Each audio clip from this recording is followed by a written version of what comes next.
Los barcos provenían del Mar Negro. Habían estado navegando durante meses. Su carga era preciosa: sedas, especias, trigo y algodón de Oriente. Los marineros regresaban a casa.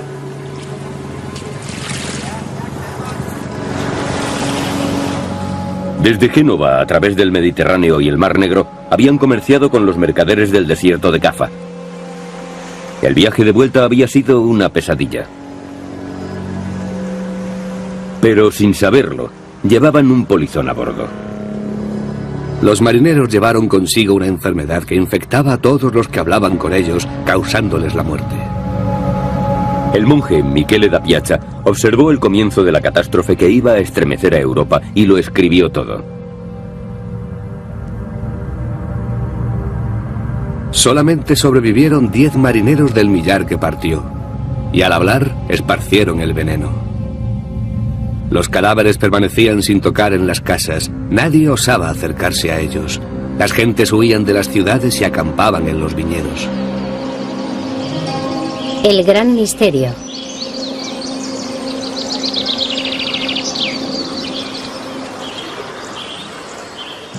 Poco después de que los marineros arribaran a Messina, en el sur de Italia, toda la ciudad había quedado desierta. Lo mismo ocurría en las demás ciudades de Europa. La gente moría o huía.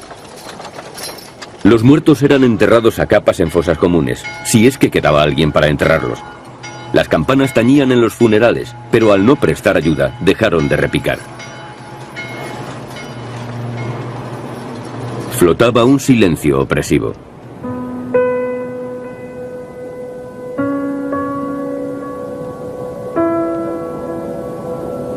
Transcurría el año 1347 y la enfermedad fue llamada la plaga. Era la peste negra. Esta enfermedad provenía del mar y se extendió por las ciudades comerciales de Venecia, Génova y Florencia. La primera plaga en lugares como Florencia puede que matara a 3/4 partes de la población, como mínimo la mitad. Sabemos que en otras localidades como Cambridge se llevó al 78% de la población. Esto ocurrió en 1348 o 1349. Y a continuación, la plaga se extendió todavía más al norte. Si suponemos que Europa tenía 80 millones de habitantes, entonces pudieron morir 25, 30 o quizás 40 millones. Esta es una estimación que se hizo entonces. En medio de la muerte negra, el Papa Clemente pidió que se calculase cuántos habían perecido. Se estimó que fueron unos 42 millones de personas. Puede que tuvieran razón. La plaga azotó a nuestros antepasados durante 400 años, pero en 1743, después de un último ataque a Europa, en el mismo lugar donde había surgido, en la costa próxima a Medina, desapareció. Para entonces, había cambiado la faz de Europa para siempre. Controló la población de Europa, que era más o menos el mundo civilizado occidental. La controló con mano de hierro.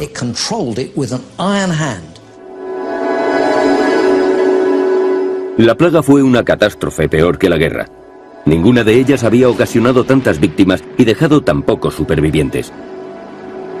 La plaga sacudió la sociedad hasta la médula.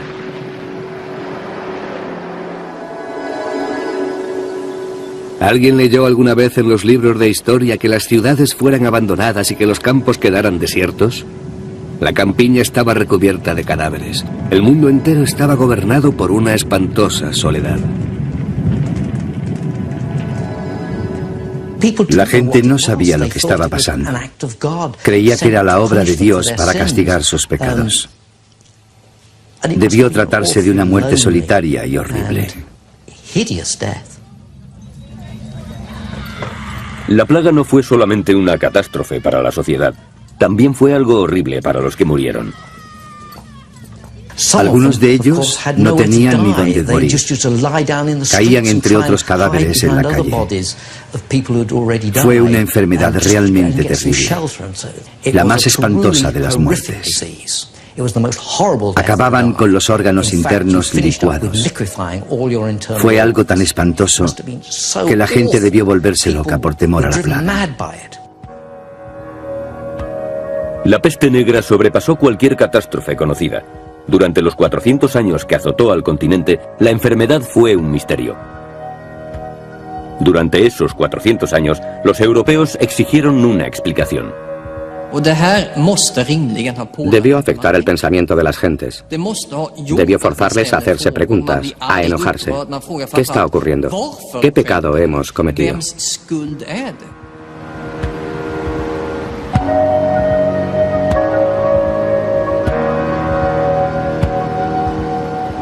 En la sociedad medieval, Dios era todopoderoso. Y en Aviñón, durante las primeras oleadas de la peste, el Papa era el vicario de Dios. Y el Papa no tenía dudas de que era la voluntad de Dios. La humanidad debía ser castigada por sus pecados. Debían preguntarse si habían obrado bien. Muchas veces creían que habían pecado contra Dios.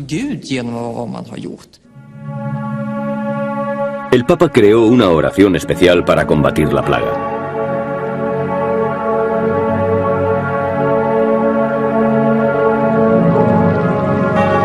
Oh Señor, ordenad al ángel vengador que contenga su mano para que la tierra no quede desierta y perdáis a todos vuestros siervos. Te suplicamos humildemente que retiréis la llama de la ira.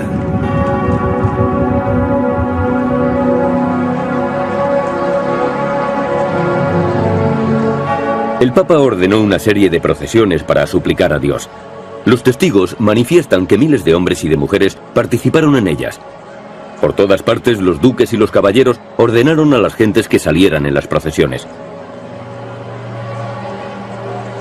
De esta forma, se declaró una especie de guerra santa contra la peste.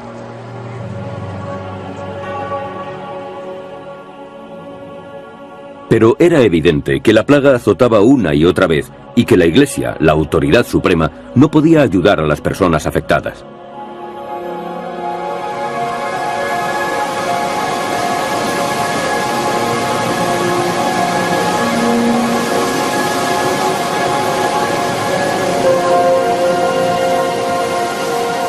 El poeta Petrarca, que vivía a las afueras de Aviñón, se quejó así ante Dios.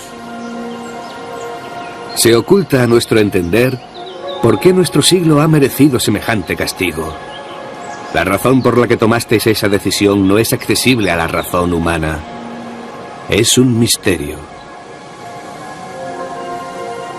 La necesidad de respuestas y de tratamientos creció. Muchos rechazaron a la Iglesia y fueron a consultar a los médicos. Los mejores estaban en las grandes universidades europeas: París, Montpellier y Padua. Eran médicos auténticos, como hoy lo entendemos, educados en la universidad, en el seno de la medicina hipocrática. Habían estudiado el funcionamiento del cuerpo y el porqué de las enfermedades, aunque sus estudios se remontaban a la medicina griega y romana. Pero aquellos médicos eran filósofos, no conocían la práctica. Sus herramientas eran libros escritos hacía 1000 años, y ahora debían enfrentarse a un problema desconocido cuando aquellos tratados fueron escritos. Se les presentaba un nuevo desafío. El rey de Francia consultó a los mejores expertos del momento de la Universidad de París. Aunque nos basamos en los mejores doctores antiguos y modernos, en los astrónomos y en los médicos, no podemos explicarlo todo, porque el conocimiento absoluto es imposible. Pero creemos que la primera causa de esta plaga fue y es la distribución de las constelaciones del cielo.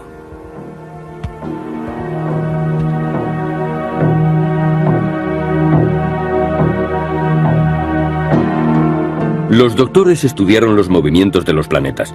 Cada uno de ellos tenía sus atributos. Y estos atributos podían acarrear consecuencias catastróficas para la humanidad. Los médicos de París dijeron que todo había ido mal 3 años antes de la plaga. Pasada una hora desde el mediodía del 20 de marzo de 1345, se dio una gran convergencia de 3 planetas en Acuario. Los 3 planetas en conjunción fueron Saturno, Marte y Júpiter.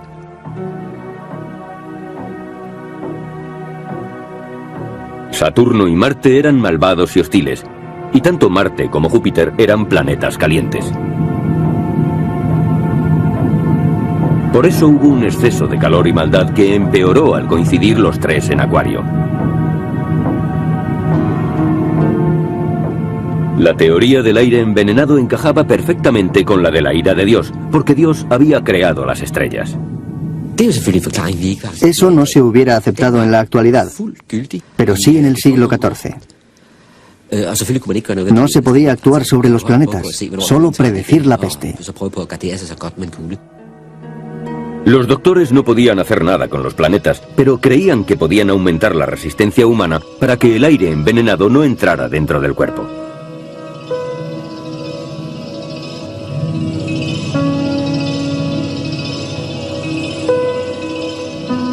El hombre estaba constituido por 4 fluidos corporales o humores: la bilis negra y la amarilla, la sangre y la flema. Tanto por exceso como por escasez de uno de ellos, la salud sufriría un desequilibrio. El mejor consejo de los médicos era armonizar los humores.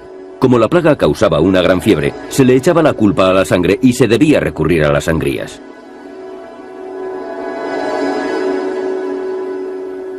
A aquellos que hayan sido infectados se les deberá practicar inmediatamente una sangría hasta que queden inconscientes. Una sangría inadecuada hace que el veneno actúe.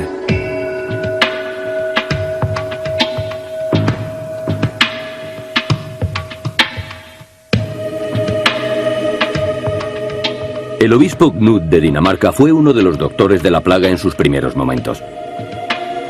Escribió un libro para comunicar a los daneses lo que debían hacer. Les recomendaba que permanecieran fríos.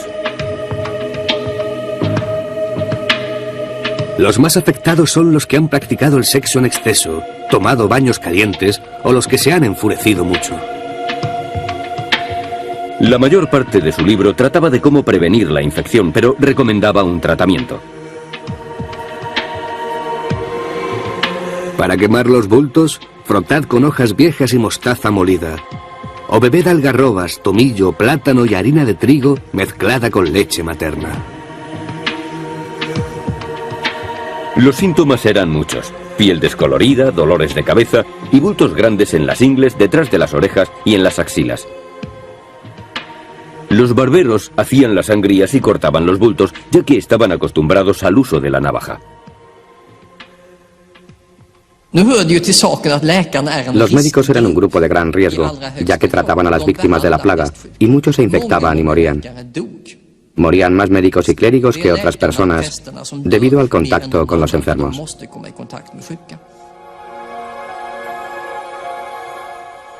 No importaba lo que los médicos recomendaran, la gente seguía muriendo. Boccaccio dijo acerca de las habilidades médicas o de la falta de ellas durante la primera plaga: puede que la naturaleza de la enfermedad sea incurable, o quizás los médicos que la tratan no conozcan su causa y prescriban un remedio no aconsejable.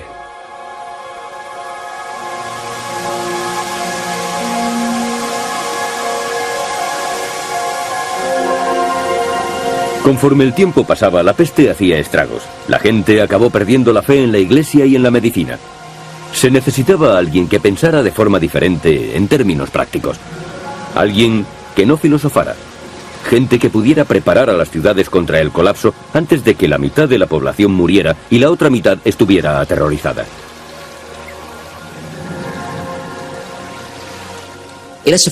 Poco a poco trataron de crear un aparato administrativo que pudiera combatir la enfermedad. En Venecia se creó una comisión de salud y en los archivos se conservan los documentos oficiales que resumen sus trabajos. Estos documentos son el resultado de 400 años de trabajo contra la plaga, leyes avanzadas y controles muy elaborados. Las decisiones de la Comisión de Salud demuestran que muy pronto, sin saber por qué, se averiguó que los cadáveres extendían la plaga muy rápidamente.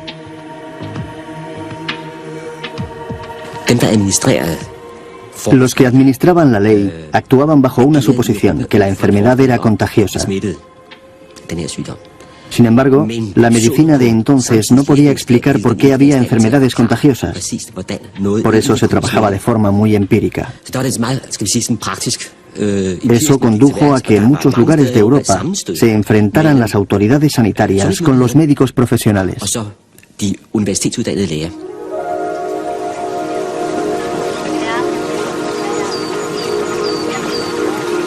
La Comisión de Salud de Venecia creó 3 comunidades para los infectados.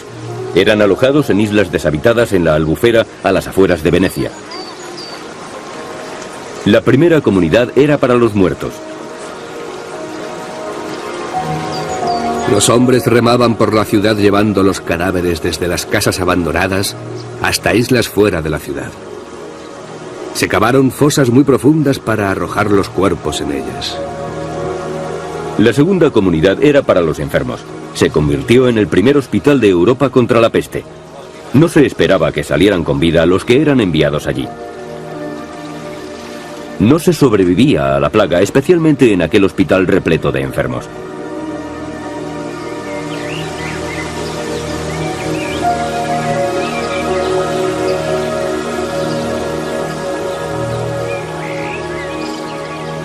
La Comisión de Salud de Venecia fue pionera en la lucha contra la plaga y además inventó la cuarentena. Se puede resumir todo el repertorio de medidas contra la plaga en el aislamiento de los enfermos. Había que alejarlos de los sanos. La cuarentena resultó ser la única medida eficaz. Todas las demás resultaron inútiles.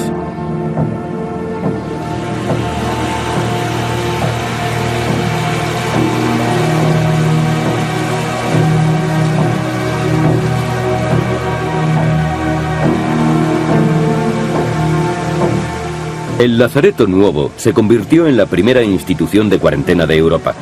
El Comité de Salud había comprobado que la peste llegaba en los barcos mercantes. Los marineros extranjeros eran confinados y vigilados aquí por guardias armados.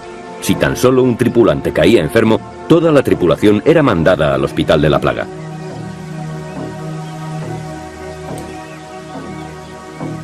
Las autoridades no corrían riesgos. Todo lo extranjero era sospechoso.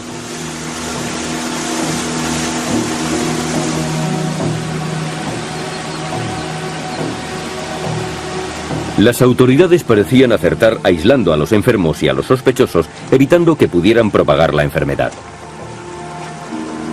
Pero la gente tomaba sus propias medidas. Tenían ideas secretas acerca de lo que había que hacer con la enfermedad.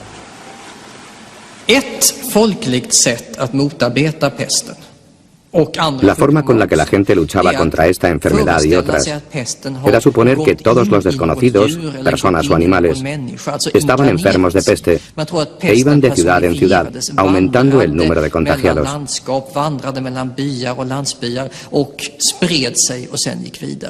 Tenemos diferentes informaciones de que esto ocurría en el norte de Europa. Hay muchas historias de esta clase en Suecia, Dinamarca y Finlandia.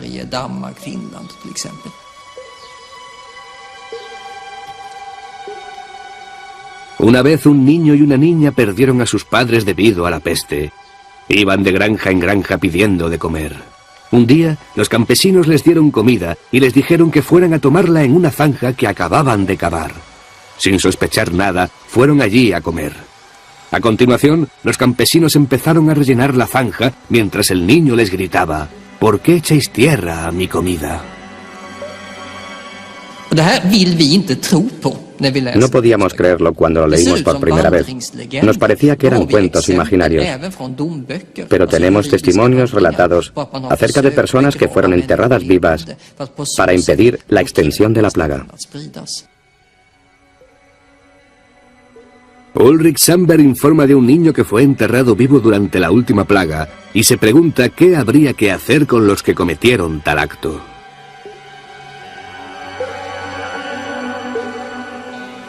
La historia nos parece hoy increíble, pero no entonces, cuando los enterramientos en vida eran la pena de muerte. 1 de junio de 1499. Se juzgaba a una sirvienta, Gunilda. Había admitido que había robado a un campesino y no negó que también había quemado su granja. Además, afirmaba que en caso de quedar libre, quemaría la ciudad de Visby. Así que fue enterrada viva. Descanse en paz.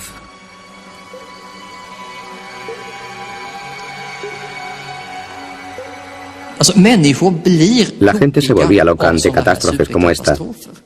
Y no es de extrañar, porque una locura similar se da en nuestros tiempos.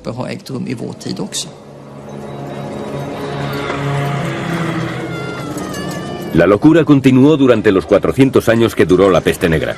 Sin embargo, mejoraron las condiciones gracias a la cuarentena. Pero nadie supo a qué se debía la plaga o de dónde procedía. Al final, acabó extinguiéndose.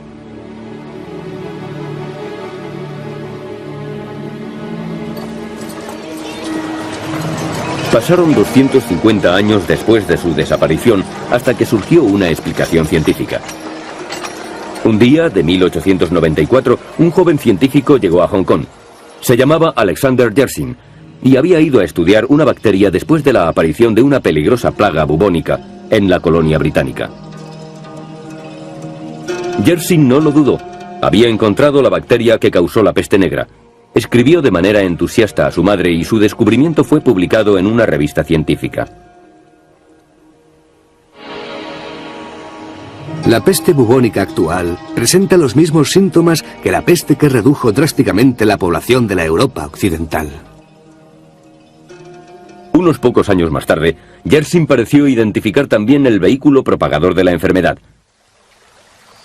las ratas negras. La ciencia había descubierto que las pulgas que llevaban en la piel eran portadoras de la bacteria.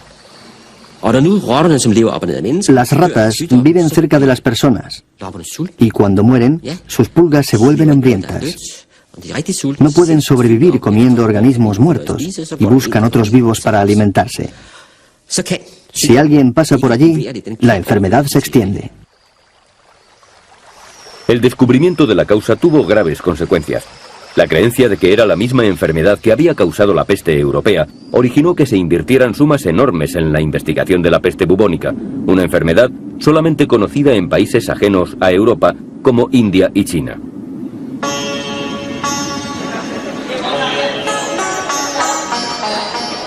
¿Pero es correcta esta comparación entre la peste bubónica de India y China con la peste europea? La peste bubónica no es peligrosa en la India si es que se tiene la mala suerte de contraerla. Pero la enfermedad europea fue enormemente contagiosa. La plaga bubónica de India nunca fue tan mortífera como la peste negra europea. La mortandad europea osciló entre el 10 y el 60 o 70%. Mientras que en la India siempre estuvo por debajo del 1%. Una diferencia tan grande entre las dos mortalidades solo puede tener una causa. Fue más contagiosa en Europa de lo que fue en la India. Muchos investigadores creen en la actualidad que era una enfermedad completamente diferente. Yo diría que no existen pruebas de que fuera la plaga bubónica.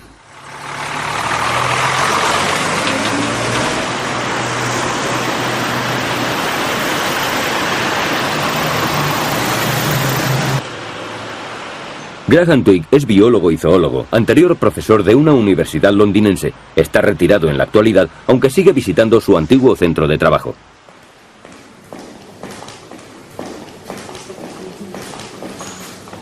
Cuando publicó su libro sobre la peste negra a mediados de los años 80, sabía lo que le esperaba. Alguien me dijo, si publicas ese libro, atraerás sobre ti a toda la FLAC. La FLAC es la artillería antiaérea. El libro de 1985 de Graham Twigg desafió frontalmente al concepto establecido que se tenía de la enfermedad. Graham es sin duda el padre de la idea de que la peste bubónica no fue la responsable de la peste negra. El libro refutaba la idea de que la enfermedad había sido extendida por las ratas negras. Fue como negar la presencia del monte Everest, como si no estuviera allí. Reconsiderar las causas de la plaga fue algo casi equivalente. Pero hay que tener en cuenta que la plaga bubónica estaba muy bien documentada. El mundo científico recibió al libro con indiferencia o rechazo total. Twigg aconsejó a los historiadores que revisaran los antiguos conceptos que se tenían acerca de la enfermedad, pero ellos no tenían por qué considerar aquel libro. Los historiadores ingleses lo ignoraron. Los historiadores americanos más o menos dijeron que era una basura, pero no dieron una explicación del porqué. Pero era una buena idea decir que lo era, porque a nadie le gustaba cambiar la idea que se tenía de la peste negra. Pasaron 10 años antes de que otros investigadores, biólogos e historiadores europeos se enfrentaran seriamente a los científicos. Yo no veo ningún indicio de la enfermedad bubónica de las ratas en la Europa medieval. Puede haber existido, pero ¿dónde están las pruebas?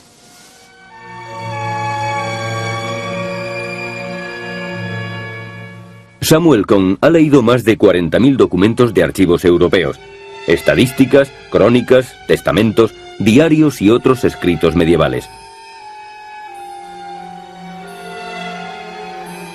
No ha podido encontrar enfermedades transmitidas por las ratas.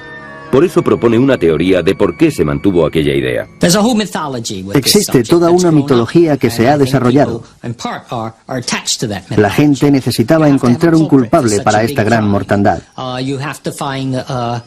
Para ello se busca un probable sospechoso y se escribe sobre estas sospechas. Como si se tratara de una matanza realizada por policías en el Houston de los años 60. Ni Cohn ni otros investigadores que han estudiado recientemente los archivos europeos tienen la menor duda de que la antigua teoría de que las ratas fueron las portadoras de la enfermedad es completamente errónea. Cuando esto se cuestionó por primera vez hace 54 años, se comprobó que se había puesto el dedo sobre un punto débil y que era incomprensible que durante 100 años se hubiera aceptado un diagnóstico que evidentemente estaba equivocado.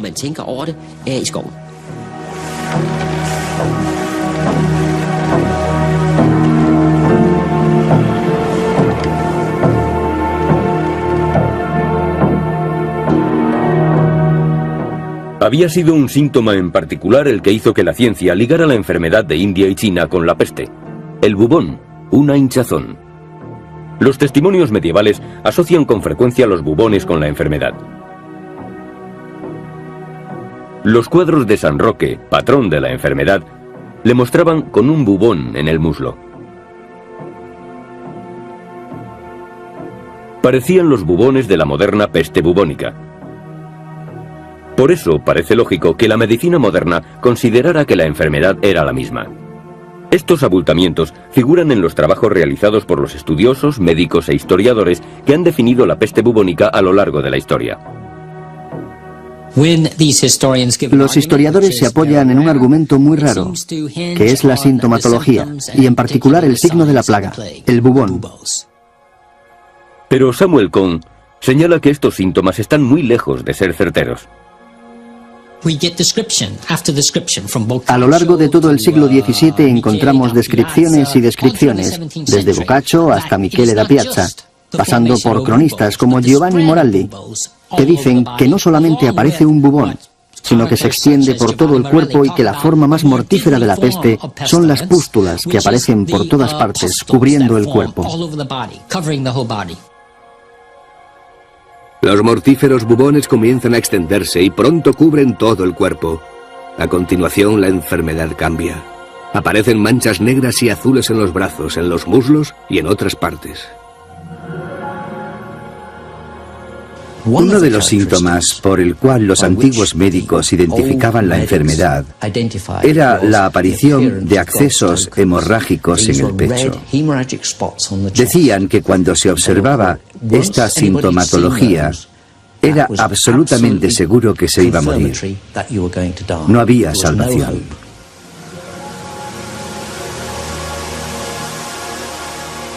La plaga bubónica en India y China a finales del siglo XIX ha sido una de las mejores estudiadas por la medicina. Por eso estamos seguros de que las diferencias con los síntomas de la enfermedad medieval son muy claros.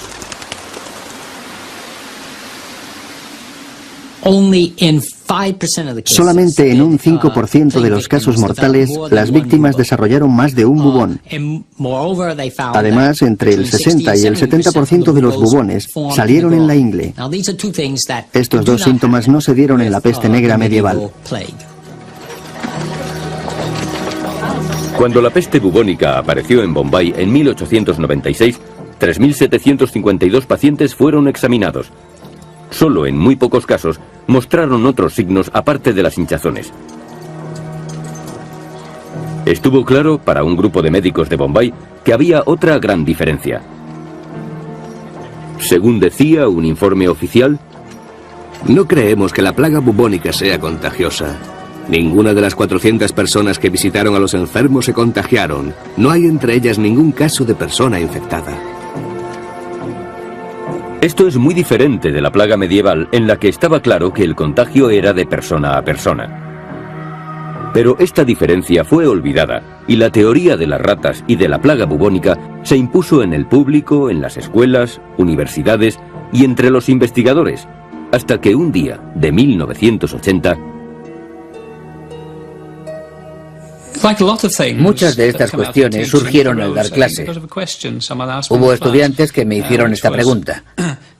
¿Cómo es posible que esta enfermedad semitropical pudiera tener tanto éxito causando la peste en la Europa de la mitad del siglo XIV?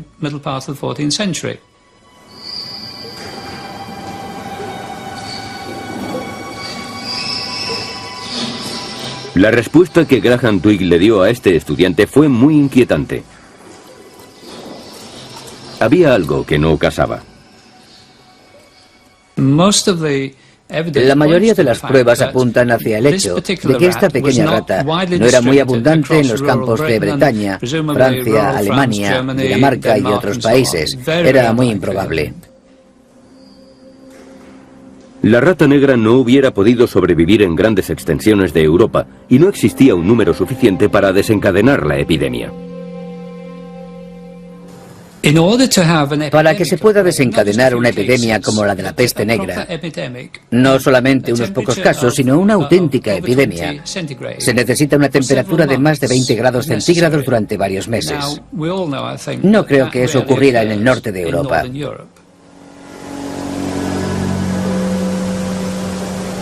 El clima no favorecía ni a la rata negra ni a las pulgas. La ciencia había pasado por alto otro detalle más. Ocurrió en el periodo más frío, en el momento más frío del último millar de años. Cuando la plaga se estableció, Europa estaba en medio de la llamada pequeña edad del hielo. Los ríos estaban helados. El clima hacía que fuera imposible que las ratas negras sobrevivieran. En el norte de Europa encontramos una plaga que tuvo lugar a lo largo de todo el año en áreas donde hubiera sido imposible que la peste bubónica infectara a las pulgas de las ratas y mucho menos que diera lugar a una epidemia.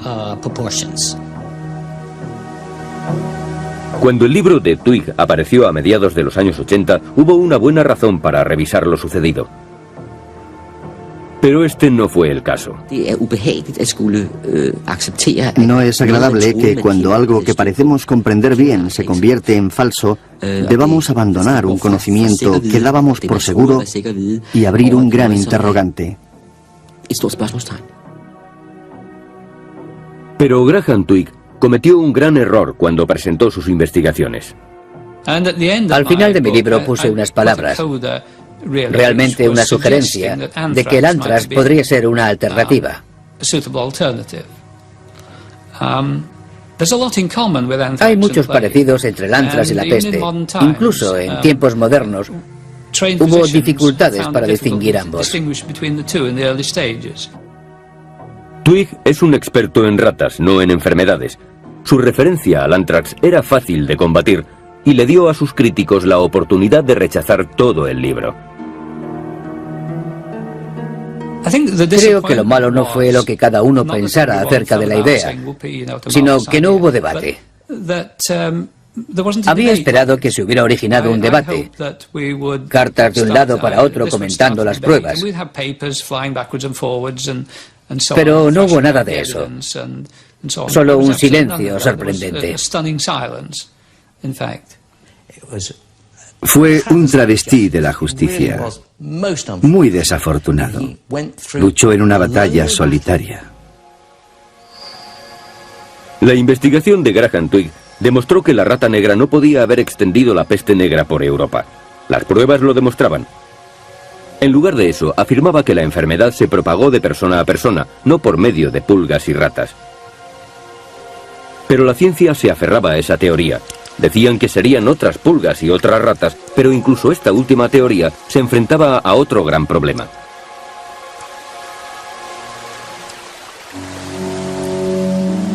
La velocidad de propagación de la plaga. La peste fue un ataque por sorpresa en Europa. Solo le llevó 3 años pasar desde el sur hasta el norte, una velocidad colosal. La forma más certera de explicarlo es suponer que la gente la propagaba, que se pasaba de persona a persona. Pero cuando la peste bubónica atacó a Hong Kong en 1894, tardó 40 años en viajar unos pocos miles de kilómetros. Las modernas plagas bubónicas muestran la misma baja velocidad en todos los lugares en los que se presentan. La plaga bubónica de África se desplazó a 20 kilómetros por año. La muerte negra lo hacía entre 2 y 8 kilómetros por día. Las características importantes de la peste, la velocidad y el modelo de actuación no señalan a las ratas. Además, las últimas investigaciones se basan en un hecho clave. La mayor parte de la historia de la peste se guarda en los archivos europeos. Todavía quedan nuevas claves por descubrir. La peste es como un crimen. Las pistas en el escenario del crimen son importantes, pero aún lo son más las que quedan por descubrir.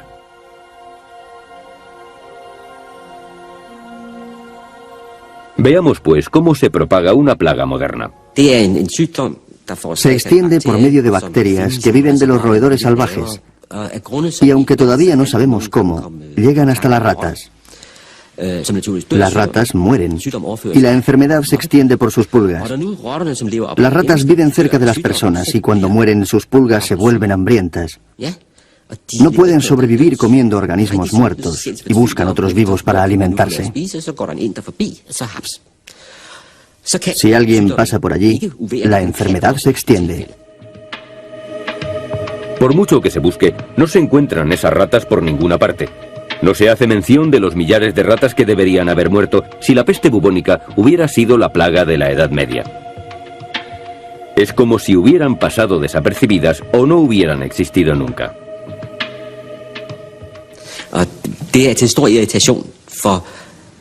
El argumento principal que irrita tanto a los historiadores que defienden la teoría de la plaga bubónica es que no hay relatos de ratas muertas.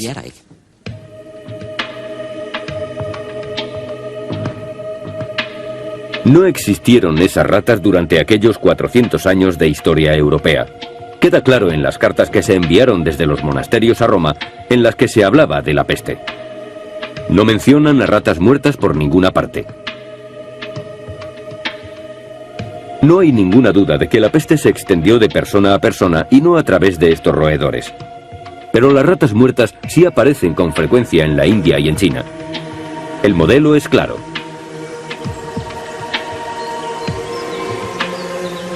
Antes de que la enfermedad ataque a las personas, aparecen ratas muertas a centenares de millares. El modelo es tan evidente que la gente ha aprendido a reaccionar. Las ratas son un aviso. La gente huye a los buques para evitar la infección. Podríamos preguntarnos si la peste bubónica se podría extender sin la ayuda de muchas ratas. Es fundamental para la epidemia bubónica que la epidemia de las ratas y su posterior muerte preceda a la humana. Los defensores de la teoría de las ratas dicen que en la actualidad la plaga neumónica existe también. Es una plaga que se extiende de persona a persona, pero que solamente se desarrolla después de una plaga bubónica y por consecuencia después de la muerte de las ratas. Si una persona que sufre la peste bubónica desarrolla una plaga por medio de una infección pulmonar, entonces el contagio se producirá mediante líquidos. Por lo tanto, será extremadamente mortal y muy infecciosa. Pero aunque es una de las enfermedades más infecciosas que se conocen, es muy breve, porque se muere 48 horas después de haberla contraído. Una extraña plaga de neumonía azotó a Manchuria en 1921. Pero aquí la mortalidad fue pequeña también. La plaga no llegó muy lejos. Los investigadores han descubierto nuevas formas de resolver el rompecabezas de la plaga. Han examinado el ADN de los dientes de las víctimas sepultadas. Tratan de encontrar bacterias. Un grupo de investigadores franceses cree haber descubierto una de las claves. El grupo de Marsella dice haber encontrado ADN o trazas de ADN en los dientes de 2 tumbas de Montpellier. Pero este descubrimiento no ha sido confirmado por ningún científico de ninguna otra parte de Europa. El método francés es complicado y tiene detractores. Investigadores daneses e ingleses han buscado la misma bacteria sin encontrarla. Y aunque la encontraran, el misterio sigue sin resolver. ¿Cómo una bacteria extraña que no ha causado muertes masivas durante más de 100 años originó la mayor epidemia de la historia europea?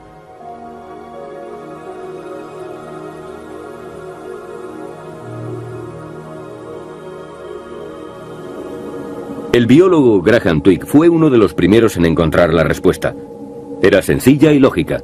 No fue una bacteria lo que mató a tanta gente.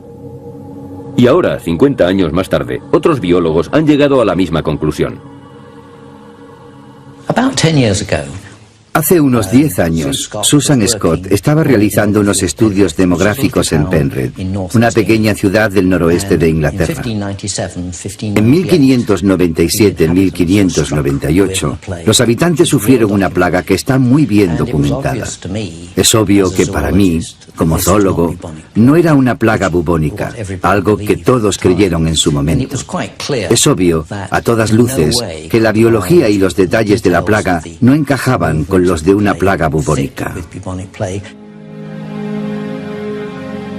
Christopher Duncan hizo el descubrimiento cuando, con su colega Susan Scott, estudiaron los registros de iglesias de una serie de parroquias inglesas azotadas por la plaga. Cuando se estudia esas maravillosas fuentes, se puede seguir muy bien la epidemia, en particular su primera parte. Se puede observar la primera persona que muere en la comunidad y a continuación a la siguiente. Cuando se observa esta cadena de gente en conjunto, se puede ver cómo la infección pasó de la primera persona infectada a la primera familia, después a la siguiente familia y así sucesivamente. Con tiempo surge un modelo de comportamiento y ese modelo indica el paso de un largo periodo desde la infección hasta la muerte. Transcurren 37 días. Una vez observado este ciclo, se observa el mismo en todas las personas objeto del estudio. Fue una enfermedad infecciosa pasada de persona a persona, sin nada que ver con ratas ni pulgas. Fue solamente eso, una enfermedad infecciosa. Esta revisión sistemática de los registros ingleses de iglesia condujo a una nueva y decisiva teoría acerca de la naturaleza de la enfermedad. Pudimos determinar que el periodo de incubación era un tiempo largo, más de 35 días. Después de trabajar con los datos, llegamos a la conclusión de que era un periodo de 37 días, desde la infección hasta la muerte. Susan Scott y Christopher Duncan explicaron a continuación cómo la plaga se pudo extender tan rápidamente. El largo periodo de incubación entre la infección y la manifestación de la enfermedad fue decisivo. Esta enfermedad es una enfermedad única. Su periodo de 37 días se compone de unos 10 o 12 días de latencia. Durante ellos, la persona desarrolla la enfermedad y no infecta todavía. A continuación, le sigue un periodo de 20 a 22 días, un periodo infeccioso, pero un periodo infeccioso muy largo. Después, pasan unos 5 días en los que los síntomas aparecen y el paciente muere. Para las demás personas, la enfermedad dura solamente 5 días. pero la persona ya estaba infectada unas 3 semanas antes. En los días en que el transporte era muy primitivo, para que la enfermedad se extendiera a una cierta distancia, se necesitaba un tiempo largo para que llegara hasta el pueblo o ciudad siguientes. Esta fue el arma secreta de las plagas, el largo periodo de tiempo transcurrido entre la infección y la aparición de los síntomas. Entre tanto, había mucho tiempo para que la gente contagiara a otros y se moviera por su entorno y llevara la infección más lejos.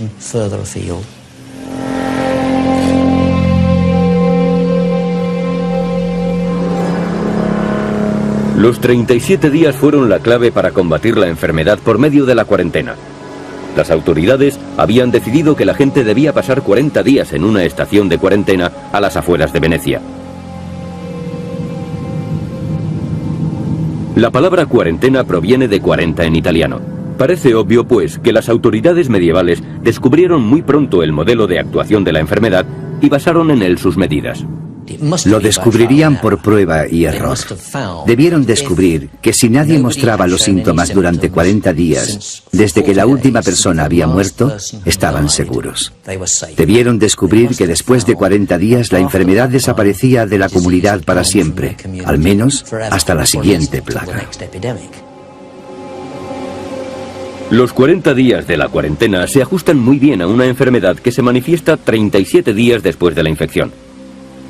La cuarentena fue la clave vital para detener el contagio de la peste. Pero Duncan cree que existe otra razón por la cual desapareció la epidemia. La población de Europa, sujeta a oleadas sucesivas de la peste durante 300 años, desarrolló inmunidad a la enfermedad. Probablemente, una gran parte de ella se hizo resistente a la peste, porque había heredado un mecanismo mediante el cual la enfermedad no podía entrar con efectividad en sus cuerpos.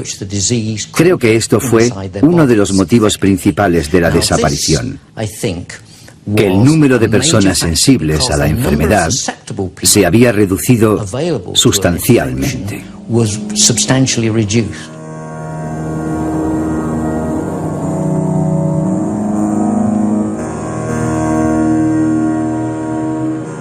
Las fuentes documentales de aquella época nos hablan también de que existían indicios de que la resistencia era creciente entre la población. Después de 40 años de peste, el médico del Papa, Raimundo Cialmelli de Vivario, escribió: En 1348, 2/3 partes de la población estaban infectadas y casi todos murieron. En 1361, la mitad estaba infectada y pocos sobrevivieron. En 1371, la 10ª parte contrajo la enfermedad y muchos sobrevivieron. En 1382, solamente unos pocos enfermaron y la mayoría sobrevivió.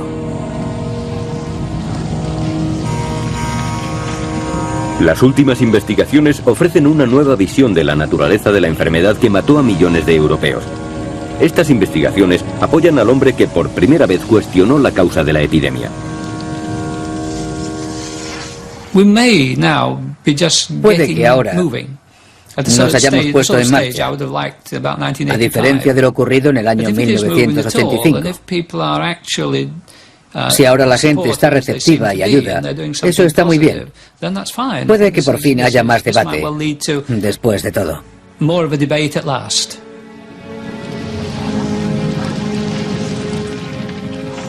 Si los investigadores, 350 años después de la desaparición de la enfermedad, siguen tratando de resolver el misterio, se debe en parte a que la catástrofe cambió a Europa para siempre. Fue el mayor factor demográfico durante más de 300 años. Controló la población de Europa, que era más o menos el mundo civilizado occidental con mano de hierro. Tan pronto como la población iniciaba una recuperación, había gente suficiente para otra epidemia. De esa manera, Europa solamente pudo crecer muy lentamente.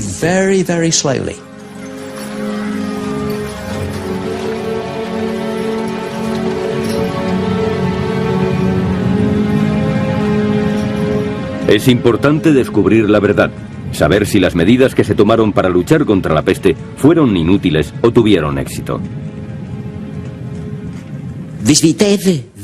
Si queremos saber si la desaparición de la enfermedad fue debida a la intervención humana o al resultado de la suerte, necesitamos saber si la transmisión se debió a las pulgas y a las ratas infectadas o si se transmitió entre personas.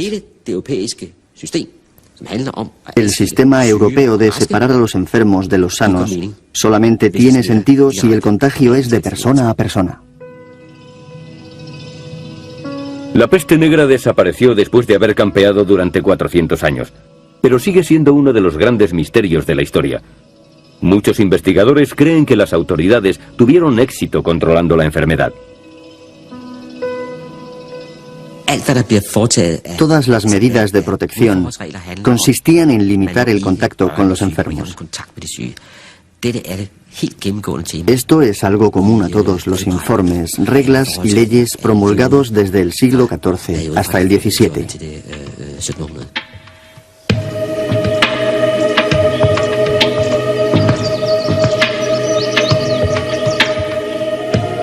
Este muro, situado en el sur de Francia, podría ser una buena indicación de que la enfermedad se propagaba entre personas y de que se trasladaba con los movimientos de las gentes.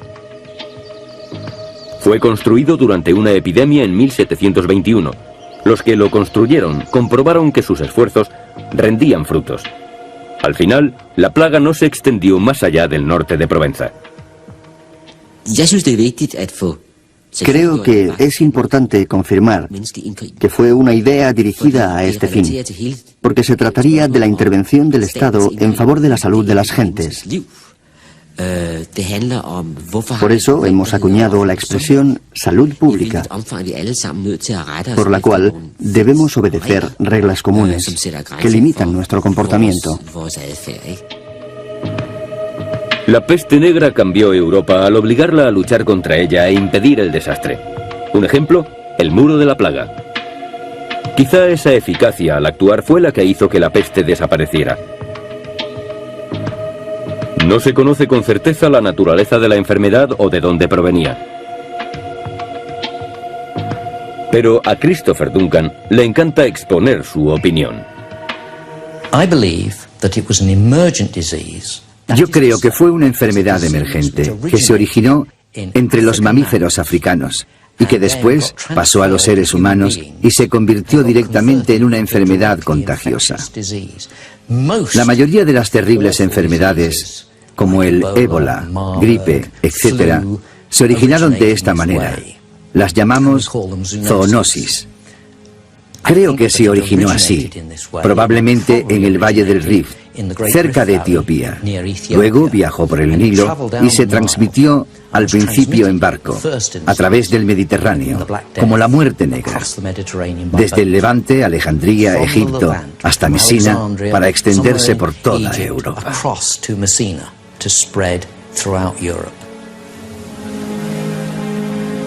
La teoría de Christopher Duncan no es la última que probablemente escucharemos. Otros investigadores apuntan que pudo haber varias enfermedades que azotaron Europa durante los 400 años de la peste. Pero con toda probabilidad hay un causante al que podemos absolver. Las pequeñas ratas que fueron declaradas culpables de la catástrofe ocurrida en Europa hace 100 años. Debemos encontrar una nueva y mejor razón.